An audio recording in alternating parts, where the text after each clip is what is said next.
Welcome to the Courageous Nourisher course. This is lesson 1, week 1, and I want to dive right in. I have my notes right below me, so don't mind if I keep eyeballing up and down. First of all, I know you guys got your emails. I hope that you read the lesson that was sent in there, printed out your daily action sheets, and then your weekly affirmation too. These things all conjoin into one. They're all really important, and I know they're a lot right now, but it's the first week. I know everybody's really excited about this, so I figured you guys could take on just a little bit more in this week. Let's jump right in. The videos, I don't want to be just a repeat of the lessons. These are more kind of like a motivational standpoint that I wanted to put out there. This is just another added value that I wanted to put in this course. These videos I want to be more along the lines of what I struggled with throughout my journey. So like I told you guys, week 1 through intuitive eating, week 2, week 3, I wrote down every single note, every single feeling, every struggle, every breakthrough that I had. And I wanted to share it because I never wanted to forget what it was like to start at the beginning again. So these are reserved for the mental struggles I faced during each week, because I know how scary this can be, which leads me into why I wanted to build this video this way. This week's video is all about the courage that it took you to dare to start this program, the vulnerability that you had to have enough to take this course, to trust your body again because of the disengagement from diet culture. Just a disclaimer, I immersed myself in Brene Brown books, and this entire video is based on her book, Daring Greatly. So I can't take all the credit for it, but basically, you know, we're all here in diet hell because of our learned patterns and behaviors. I want you to know you're not broken. No matter what you think, no matter, how many diets you've tried, this and that, it's not you that failed, it's the diet that failed. The reason I named this course The Courageous Nourisher is because to jump into intuitive eating when diets are ruling the world, it's daunting and it's scary as shit, because you don't know what's going to happen. Intuitive eating isn't sexy. You can't predict the outcome like a diet, and your progress marker isn't the scale. Here, your progress marker is your happiness and your self-worth and how you show up. It's based in your vulnerability. And I wanted to share with you my fears that I had mentally starting this journey. And the first thing I had to realize that my want for needing to be a certain size or having a certain look came from my need for value in this world. I thought that by being a certain size, it meant that I could hold some value. But I realized that it only gave me more stress and more anguish over my body. I found intuitive eating, and even though my body looks different and people don't quite understand this journey, I'm free from food rules, diet culture, meal plans, calorie counting, you name it. And the message that being skinny is healthy. I mean, clearly we go on diets and end up gaining more weight when we come back out of it because we just can't stick with it. We put these foods up on pedestals and, we glorify them. Like a brownie is so scary to eat, but when in reality, when we just eat the brownie, it takes that intensity around that food away from it. So honestly, aside from this group, you're going to be a lone wolf in this. But this is why we have each other. You're going to fail a lot, and people are going to be really curious about what you're doing, and they're going to ask you what you're doing because you're a pioneer in this, and intuitive eating is going to become the next big thing. You guys just watch, but you have to do it a certain way, and you have to have a community and a group around you to do it, and to do it correctly, because it takes so much internal work, and you're going to fail a lot. The whole purpose of this lesson is for you guys to fail. I want you to fail, and I want you to say, I screwed up. I didn't listen to my body. I ate this and I overate and now I feel like shit. Okay, great. This whole week, I just want you to go into investigation mode. So it's no longer shame, guilt, or fear that you fear after eating these foods. It's going to be, okay, so I had 2 bowls of cereal right after dinner. Why did I need that? It's always going into investigation. So you didn't fail. You didn't, eat above your calorie amount. You didn't eat a certain food that you weren't supposed to eat. In this quote, I love this quote so much. It is taped on the mirror in my bathroom because every single night I failed within. I'm not doing it perfectly. I'm not intuitive eating perfectly enough. And I haven't figured out my body. And I did this like a week or 2 into the program. And I got so upset with myself. And I'm just like, what? I'm failing at this too. But you can't fail at intuitive eating. That's the best part about it. So this quote, I actually taped and put up on my bathroom mirror, and I read it every single night. And it helps me realize I'm doing everything I need to be doing right now, because what you're doing is so scary, and nobody else is going to want to do it because they're scared. They don't know the outcome. So here it is. It's called The Man in the Arena, and it's by Theodore Roosevelt. And Brene Brown, her whole book is based off of this quote. So it's not the critic who counts, not the man who points out how the strong man stumbles or where the doer of deeds could have done them better. The credit belongs to the man who is actually in the arena, whose face is marred by dust and sweat and blood, who strives valiantly, who errs, who comes up short again and again, who spends himself in a worthy cause, who at the best knows in the end the triumph of high achievement, and who at worst, if he fails, at least fails while daring greatly, so that his place shall never be with those cold and timid souls who neither know victory nor defeat. I get chills every time I hear that, because every time I think I fail, I read this and I think I'm in it. I'm in the arena. I am doing this. I'm not going back to macro counting. I'm not going back to strict diets, because that's the easy way out. So the reason I chose courageous, is because courage starts with showing up and letting your vulnerability be seen. And vulnerability is uncertainty, risk, and emotional exposure. I'm going to give you some examples of vulnerability here, and not all of these are going to be food or diet related, but you're going to notice that learning intuitive eating is going to spill over into your daily life and reshape the person that you are.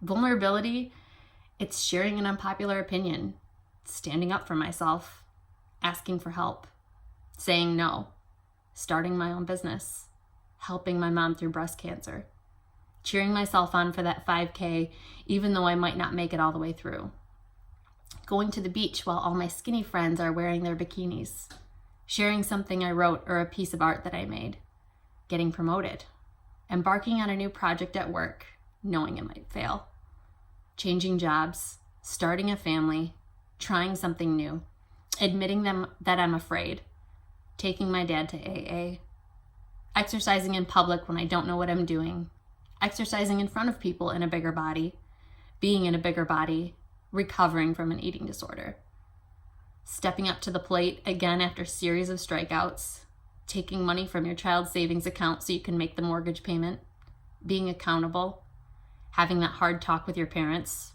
standing up for my friends when everyone else is gossiping about them, asking for forgiveness, having faith, and starting this program. Vulnerability sounds like truth and feels like courage. Truth and courage aren't always comfortable, but they're never weakness. Vulnerability is taking off the real mask and hoping I don't disappoint myself. This is what it feels like to me. It's taking off the mask and hoping the real me isn't too disappointing. It's where courage and fear meet. It's about not sucking it in anymore. You're halfway across the tightrope. Moving forward and moving backwards are both equally scary. Scary and exciting, terrifying and hopeful. It's awkward and it's scary, but it makes me feel human, and it makes me feel alive. It's the time between when you hear the gunshot and you're waiting to see if you've been hit. This feels like walking around naked, going through the start of this, drudging through the middle of it, and finally coming out the other side. That is this course in a nutshell. And when we don't acknowledge how and where we're tender, we are more at risk of being hurt. This is why when you feel weak, you actually need to be more vulnerable. Because I know right now you feel so weak. You feel like you've tried all the diets, nothing's working. You're at your wit's end, you're done. And this is why you taking on this course was the best thing you could have done. So we love to see truth and vulnerability in other people, but we hate to see it in ourselves.